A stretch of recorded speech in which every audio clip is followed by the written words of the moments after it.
We may live on a trawler, but while in Georgetown, we joined the local sailing club to learn how to sail. But we want to teach you everything we think you need to know to try to get you on the water today and actually sailing the boat by yourself.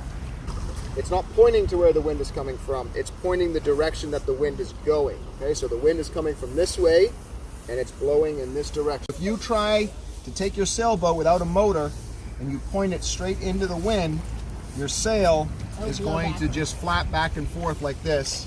Your boat's going to stop and your boat's going to start going backwards. All right, every single time, doesn't matter where. We don't just say on the front of the boat or the back of the boat or the left side or the right side or ropes, things like that. Everything has a different name once it's on a sailboat or once it's on a boat. What do we call the front of a boat? Bow. Okay, that's the bow, B-O-W, the bow. What do we call the back of the boat? Stern. The stern. What do we call the right side of the boat? Starboard. What do we call the left side of the boat? Okay. Stickers give it away. Starboard and port are very weird and confusing. I don't know why. Well, there are reasons why, but that's what we call the right side and the left side. And that the mast is the big aluminum pole in this case that the majority of the sail attaches to. And then we're going to drop down this part right here. Anybody want to guess what this part is called? The boom. Thank you, Joss. Okay, anybody else? Did you hear what he said? The boom. Why do we call it the boom? That's the sound it makes when it hits your head. Exactly right. Okay? So here's the story of the Wandering Naps. We are a family of 5 from Texas. Chris and Jolene met in 2nd grade and started dating our freshman year of high school. We got married in college, moved to Texas, and had 3 boys. Carter, Chase, and Caleb. We love to travel, so we bought a boat, spent 14 months in the Florida Keys, working, repairing, saving, and waiting. Join us on our journey as we travel, explore, and learn.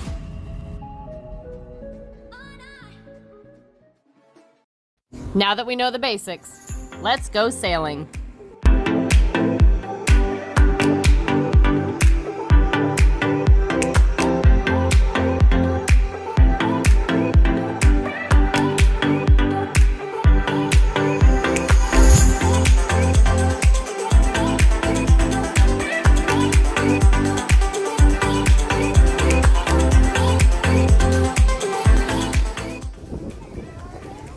And it drives like a dinghy. Yep. When you... Backwards. Like if you push it that way, it goes that way. What, you want to sail a big boat? Like, would you, like, Well, when I grow up, I might have a few of those just off of, like, my house on a beach or something. Was it the best? What do you mean it wasn't the best? I thought you I'm were not the the best. fastest. Yes, you were. I think you were the best at doing the turns around the buoy. Yeah. I was the first one. Only 2 other people did it. Now someone else. Now the 3rd person is doing it. What did you think about sailing? Was it what you expected? Yeah. Better? Worse? It was what I expected. Okay. So from the Exuma Market dinghy dock, you just go straight up the side here, and it's just across the street that way to get to the bank.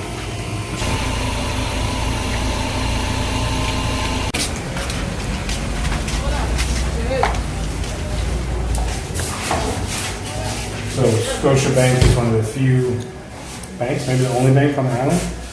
We got these ATMs here in Georgetown, or they've got an ATM up at the marina. Those are the only 2 spots that we found to get cash on the island. One of the things that we didn't think about when you are on an island like this is they're trying to go more cashless and go more Visa and credit card and debit card, which is great. Some islands like the Berries don't have any banks at all, so you have to pay that way.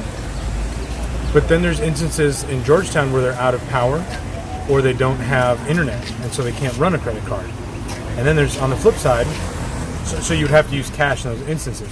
And on the flip side, there's days where the ATM could be out of money. And we've come in several times and there's no money in the ATM, and hopefully there's internet and power so we can use our credit card. So we try and always have cash and credit card available and be able to pay either direction, because you never know what's going to happen here in the Bahamas.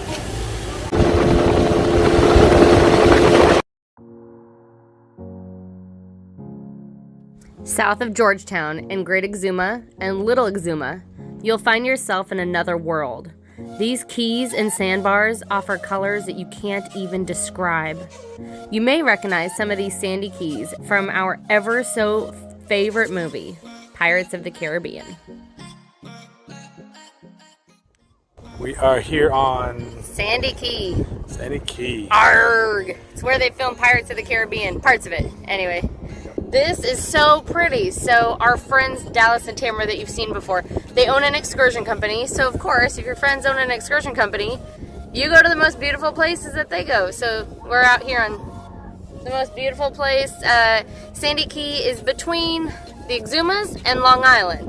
The Exumas claim it as one of their southern keys, but it's kind of in between the middle. So we really are like in the middle of nowhere. It's so pretty. It was about, an hour boat ride down here? An hour boat ride.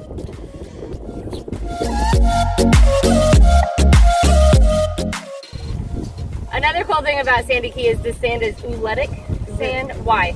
Because it's all perfectly round, circular grains of sand. Well, yeah, what we understand is it comes up from the deep ocean, and calcium is wrapped around the grains as it rises up through the water. So it's formed very perfectly and symmetrical. Now I'm sure people will will be able to correct me if I'm wrong, but that's what I was told. And so each grain of sand is not from crushed shells like a lot of other beaches. It's formed, and so it's all very uniform and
was Mariah Key, where they have a lazy river because the current sweeps you around the island.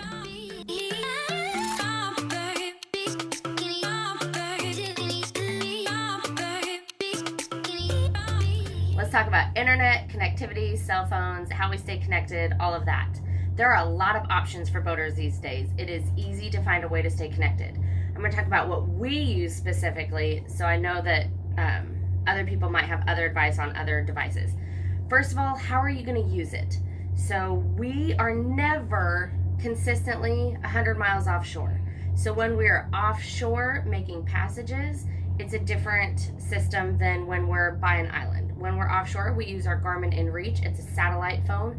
It's not for cruising the internet, but it's just a one-day passage here to there.